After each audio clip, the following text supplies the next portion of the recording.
datchik qo'yib berganmiz. Yopganda bir, ochganda pap. Tak, bular xudo xolasa. Keyin safar start stop keladigan bo'ldilar. Endi datchik sveti qo'yib berganmiz. Bu datchik turibdi. Misol uchun bitta yopsa, bo'ldi, farlar o'zi yonadi. Olganimizdan keyin 15 sekunddan keyin avtomatik fari o'zi o'chadi. E'tibor beramiz, gitara o'chuv holatda.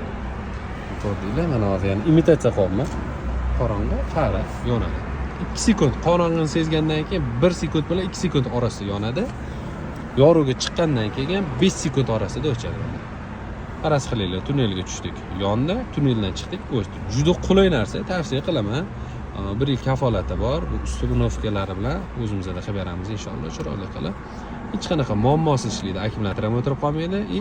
So'ng mashina o'chirgan paytinglarda bo'ldi, avtomatik o'chadi. Mana qorong'ida turibdi. Qorong'i tushdi, yondi. Mana misol uchun mashina bitta o'chirsa bo'ldi. Polniy pitaniya o'chadi. Mana ham o'chib turibdi.